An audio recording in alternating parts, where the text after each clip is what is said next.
بسم اللہ الرحمن الرحیم۔ السلام علیکم۔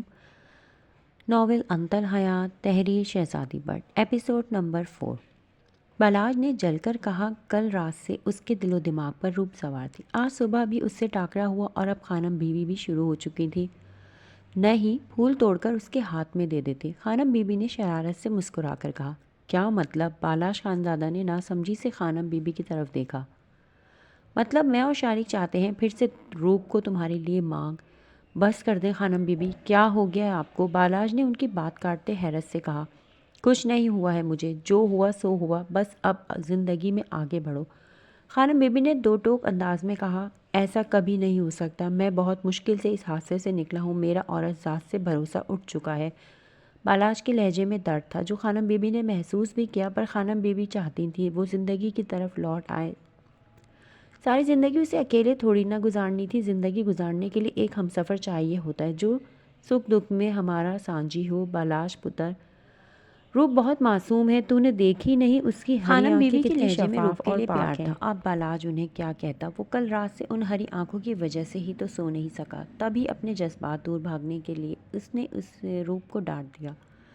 معاف کیجیے خانم بیوی، میں اب دوبارہ اپنی زندگی ایک عورت کے پیچھے برباد نہیں کر سکتا۔ اس گاؤں اور گاؤں کے لوگوں کو میری ضرورت ہے، کیونکہ اس بار میں اگر تو بالاش خانزادہ کو عورت نے ڈسا تو وہ سیدھا قبر میں جائے گا، اور میں ابھی مرنا نہیں چاہتا، اپنے گاؤں کے لیے کچھ کرنا چاہتا ہوں، اس لیے بہت مہربانی ہوگی آپ مجھے میرے گاؤں کے لیے بخش دیں۔ بالاش خانزادہ نے دھیمے پر سخت لہجے میں کہا اور اپنے کمرے میں چلا گیا۔ پیچھے خانم بیوی سر پکڑ کر بیٹھ گئی۔ روپ کمرے میں آ کر زاروں قطار رو رہی تھی۔ پھر کچھ سوچتے اس نے موبائل اٹھایا، بہرام کا نمبر ملایا جو چوتھی بیل پر ہی اٹھا لیا گیا۔ بہرام، روپ نے سو کرتے کہا۔ روپ میری جانی، کیا ہوا؟ بہرام نے پہلی بار روپ کو اتنی تکلیف سے روتے پایا۔ مجھے یہاں نہیں رہنا، روپ نے آنسو پوچھتے کہا۔ کیوں، کیا ہوا؟ بہرام نے حیرت سے پوچھا۔ وہ کھڑوس سردار، اس نے میری انسلٹ کی۔ روپ کے لہجے میں بالاش خانزادہ کے لیے نفرت اور غصہ تھا۔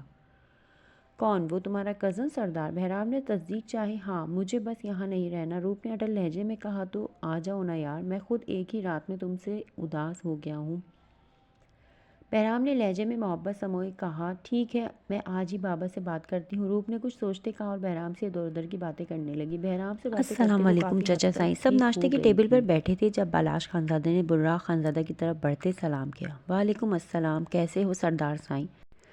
براق خانزادہ اٹھ کر بالاش خانزادہ سے بغل گیر ہوئے۔ الحمدللہ، بالاش نے مختصر جواب دیا اور یوسف کی طرف بڑھا۔ یوسف بھی اٹھ کر بالاش خانزادہ سے بغل گیر ہوا۔ کیسے ہیں آپ چچی؟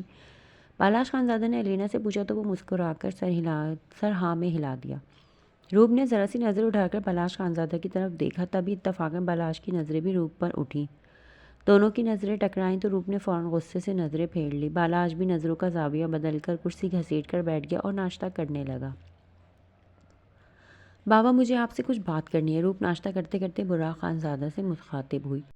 ہاں بولو خانی، براق خانزادہ نے چائے کا سپ لیتے کہا۔ وہ میں گھر واپس چلی جاؤں؟ روپ نے منت بھرے انداز میں کہا تو وہاں بیٹھے سبھی کے ناشتہ کرتے ہاتھ تھمے۔ بالاش خانزادہ نے نوالا منہ میں ڈالتے ذرا سی نظریں اٹھا کر روپ کی طرف دیکھا جو براق خانزادہ کی طرف التجائیہ نظروں سے دیکھ رہی تھی۔ بالاش چپ چاپ ناشتہ کرنے لگا۔ خیریت روپ؟ اس سے پہلے براق خانزادہ انکار کرتے علینا نے نرمی سے پوچھا۔ موم، میرا کالج ہے، میں اتنے دن آف نہیں کر سکتی، روپ نے بہانہ گھڑا۔ نہیں روپ خانی، تم کہیں نہیں جاؤ گی، اور اکیلے میں کبھی بھی تمہیں گھر پر رکنے کی اجازت نہیں دے سکتا، اس لیے یہ بات یہیں پر ختم کر دو، براق خانزادہ نے دو ٹوک انداز میں کہا اور اٹھ کر چلے گئے۔ پیچھے روپ نے علینا کی طرف خفگی نظروں سے دیکھا، پر علینا کی آنکھوں میں بے بسی تھی۔ روپ پتر، چھوٹی سی تھی تم جب شہر چلی گئی تھی، تمہیں دیکھنے کے لیے ترستی تھی، اب جب تم آ ہی گئی ہو تو جب تک میں مر نہیں جاتی تم یہیں رہو میرے پاس، خانم بیوی نے بھرائے ہوئے لہجے میں کہا۔ وہ سچ میں روپ کے جانے کا سن کر افسردہ ہوئی تھی۔ خانم بیوی پلیز ایسی باتیں تو نہ کریں، اللہ کرے آپ کو میری عمر بھی لگ جائے۔ روپ جلدی سے اٹھ کر خانم بیوی کے سینے سے لگ گئی۔ کل سے وہ خانم بیوی کی آنکھوں میں اپنے لیے محبت دیکھ رہی تھی۔ تو پھر یہیں رہو میرے پاس، خانم بیوی نے آنسو پوچھتے کہا تو روپ چپ سی ہو گئی۔ مجھے پتا ہے تم بالاش کی وجہ سے جا رہی ہو، پر میں تم سے وعدہ کرتی ہوں وہ اب تم سے غصے سے بات نہیں کرے گا اور اپنے صبح کے رویے کے لیے بھی معافی مانگے گا۔ خانم بیوی نے دھیرے سے روپ کے کان میں سرگوشی کی۔ پکا؟ روپ نے اپنی ہری آنکھیں خانم بیوی کی طرف گھما کر اٹل انداز میں پوچھا۔ پکا وعدہ، خانم بی بی نے روپ کے ماتھے پر بوسہ دیتے کہا تو روپ ریلیکس ہو گئی۔ وہ یہ سوچ کر ہی انجوائے کر رہی تھی کہ 18 قبیلوں کا سردار بالاش خانزادہ جس کے سامنے سب جھکتے تھے وہ خود جھک کر روپ سے معافی مانگے گا۔ بالاش خانزادہ نے ٹیڑھی نظروں سے روپ اور خانم بی بی کی طرف دیکھا، نیپکن سے ہاتھ صاف کیا اور اٹھ گیا۔ آیا بڑا کھڑوس گینڈا۔ روپ نے دل ہی دل میں بالاش کی پشت کو دیکھ کر اسے گینڈا بول کر اپنے جلتے دل کو راحت پہنچائی۔ کہاں ہو تم نالائق انسان؟ چودھری نثار علی کل سے چودھری حسین کو فون کر رہے تھے پر چودھری حسین کا نمبر اب جا کر ملا تھا۔ میں شہر آیا ہوں، کچھ کام تھا۔ چودھری نثار نے ناگواری سے پوچھا۔ کل سردار بالاش خانزادہ آیا تھا، وہ تمہیں کتے کی طرح ڈھونڈ رہا ہے، اگر تم اس کے ہاتھ لگ گئے تو ساری اکڑ مٹی میں مل جائے گی۔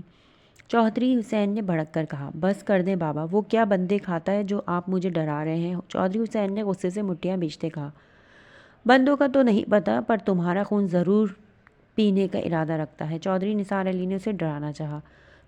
ایک گولی کی مار ہے وہ۔ چودھری حسین نے بنا ڈرے کہا، تمہاری انہی حرکتوں کی وجہ سے تمہاری بہن کو طلاق ہو چکی ہے، پر تم باز نہیں آتے الٹے کاموں سے۔ چودھری نثار علی نے اسے یاد دلانا چاہا، وہ جلاد میری بہن الفت کے لائق ہی نہیں تھا، جو ہوا اچھا ہوا۔ چودھری حسین نے بنا شرمندہ ہوئے کہا، بکواس بند کرو اپنی اور کل ہی گاؤں پہنچو، کیونکہ کل صبح الفت واپس آ رہی ہے اور میں چاہتا ہوں تم اپنی بہن سے معافی مانگو۔ چودھری نثار علی نے حکمیہ لہجے میں کہا، ٹھیک ہے میں آ جاؤں گا، اب فون رکھیں، مجھے بور مت کریں۔ چودھری حسین نے کوفت سے کہا اور فون بند کر دیا۔ چودھری نثار علی نے بند ہوتے فون کو گھور کر دیکھا، اچھا ہوا خان حویلی والوں نے تمہیں رشتہ نہیں دیا، اس معصوم صبا کی زندگی ہی برباد کرنی تھی تم نے، جیسے اب تمہاری وجہ سے میری معصوم الفت کی ہوئی۔ چودھری نثار علی کی آنکھیں بھیگ گئیں، کیونکہ پرسوں ہی انہیں اطلاع ملی تھی کہ شہروز نے الفت کو طلاق دے دی ہے۔ شہروز شادی کے پہلے دن ہی الفت پر ہاتھ اٹھاتا تھا، اس کی درندگی کے نشان الفت کے جسم پر اب پکے ہو چکے تھے۔ وہ ایک عیاش مرد تھا، الفت سے اس کا جی بھر چکا تھا، اس لیے اس نے شادی کے 6 سال بعد اپنے 5 سالہ بیٹے مصطفیٰ کے سامنے چودھری حسین کی حرکتوں کا بہانہ بنا کر الفت کو طلاق دے دی۔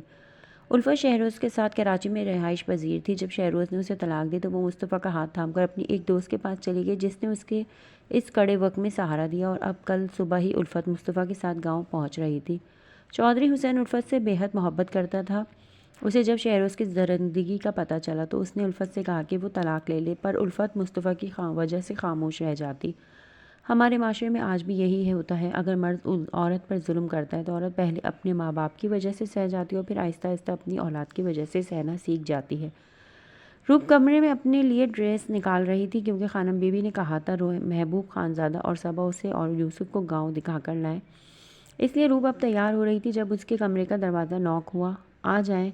روپ نے بیڈ پر پڑا دوپٹہ اپنے سینے پر پھیلایا اور ڈریس الٹ پلٹ کر دیکھنے لگی۔ اسے لگا یوسف خانزادہ ہوگا، پر کلک کی آواز پر جیسے ہی دروازہ کھلا روپ نے نظروں کا زاویہ بدل کر دیکھا تو بالاش خانزادہ کمر پر ہاتھ باندھے بڑے سخت انداز میں کمرے میں داخل ہوا۔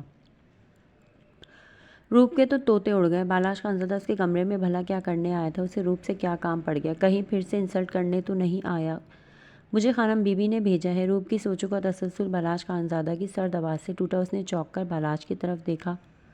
خانم بی بی نے کیوں؟ روپ نے ناسمجھی سے کہا، تم سے معافی مانگنے۔ بالاش خانزادہ نے بنا روپ کی طرف دیکھے تیکھے انداز میں کہا تو روپ فوراً ریلیکس ہو گئی۔ اس کی ضرورت نہیں ہے، ویسے بھی معافی تبھی مانگنی چاہیے جب غلطی کا احساس ہو۔ روپ نے ایک ایک لفظ چبا کر کہا اور دوسری ڈریس دیکھنے لگی۔ بالاش خانزادہ نے غصے سے اپنے سامنے کھڑی اس چھوٹی سی مصیبت کو دیکھا جو کل آئی اس سے معافیاں تلافیاں کروا رہی تھی اور معافی قبول بھی نہیں کر رہی تھی، جیسے وہ صرف بالاش خانزادہ کو اپنے سامنے جھکانا چاہتی ہو بس۔ مجھے کوئی شوق بھی نہیں تم سے سوری بولنے کا، خانم بی بی کے کہنے پر آیا ہوں، ورنہ بالاش خانزادہ نے جھکانا سیکھا ہے۔ بالاش خانزادہ نے دانت پیستے غصے سے کہا، دیکھا مجھے تو پتا تھا آپ کو اپنی غلطی کا احساس ہی نہیں۔ روپ نے کمر پر ہاتھ باندھ کر جتاتے والے انداز میں کہا، میں نے جب غلطی کی ہی نہیں تو احساس کس غلطی کا ہو؟ بالاش خانزادہ بھی کہاں کم تھا، تو یہاں کیا جھک مارنے آئے ہیں؟ روپ نے آنکھیں چھوٹی کر کے گھور کر کہا، خانم بی بی کی وجہ سے آیا ہوں، جبکہ میں تو تم جیسی بدتمیز اور زبان دراز لڑکی کے پاس سے گزرنا بھی نہیں چاہتا۔ بالاش خانزادہ نے مٹھیاں بھیجی، آپ پھر میری انسلٹ کر رہے ہیں۔ روپ نے بالاش خانزادہ کی کرسٹل گرے آنکھوں میں اپنی ہری آنکھیں گاڑ کر کہا۔ بالاش خانزادہ کچھ کہتا پیچھے سے خانم بی بی آ گئی اور فوراً بالاش کو ٹوک دیا، تمہیں یہاں معافی مانگنے بھیجا تھا، بچی کا مزید دل دکھانے کے لیے نہیں۔ خانم بی بی نے کڑے تیوروں سے کہا تو بالاش خانزادہ نے شکوہ کنہ نظروں سے خانم بی بی کی طرف دیکھا، جیسے کہنا چاہ رہا ہو کیوں آپ مجھے اس لڑکی کے آگے جھکانا چاہتی ہیں۔ خانم بی بی نے آنکھوں سے بالاش خانزادہ کو اشارہ کیا تو بالاش خانزادہ نے گہرا سانس لیا۔ سوری، بالاش خانزادہ نے ادھر ادھر دیکھتے روپ پر احسان کر ہی دیا۔ کیا کچھ کہا آپ نے؟ روپ نے جان بوجھ کر بات انسنی کی۔ میں نے کہا سوری۔ اس بار بالاش خانزادہ نے روپ کے خوبصورت چہرے کی طرف دیکھتے چبا چبا کر کہا، خانم بی بی یہ کیا کہہ رہے ہیں؟ مجھے تو سنا ہی نہیں دے رہا۔ روپ نے معصومیت کے ریکارڈ توڑے تو بالاش خانزادہ نے حیرت سے اس پدی کی طرف دیکھا جو دکھنے میں چھوٹی پر ڈھیر ہوشیار تھی۔ خانم بی بی نے اپنی ہنسی دبائی۔ بالاش، غصہ تو اتنی اونچی آواز میں کرتے ہو کہ پوری خان حویلی ہل کر رہ جاتی ہے۔ اب معافی کیوں آہستہ مانگ رہے ہو؟ چلو شاباش، ٹھیک طریقے سے معافی مانگو، خانم بی بی نے پیار سے بالاش کو سمجھایا۔ تو بالاش خانزادہ نے خوخار نظروں سے روپ کی طرف دیکھا جس نے اترا کر بال پیچھے جھٹکے۔ بالاش خانزادہ قدم قدم چلتا روپ کے روبرو کھڑا ہوا اور اپنی کرسٹل گرے آنکھیں جو غصے سے سرخ ہو گئی تھیں روپ کی ہری آنکھوں میں ڈالی جہاں اس وقت شرارت ناچ رہی تھی۔ آئی ایم سوری، میں نے تم سے غصے سے بات کی۔ بالاش خانزادہ کا چہرہ غصہ ضبط کرنے کے چکروں میں سرخ پڑ گیا تھا۔ خانم بی بی بالاش کے منہ سے معافی سن کر کمرے سے جا چکی تھی۔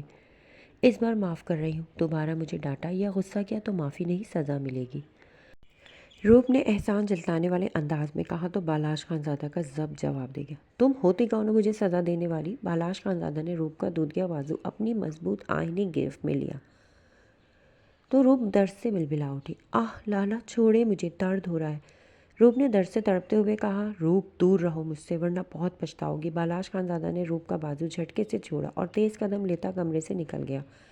پیچھے روپ اپنے بازو پر بالاش خانزادہ کی انگلیوں کے سرخ نشان دیکھتے رو پڑی۔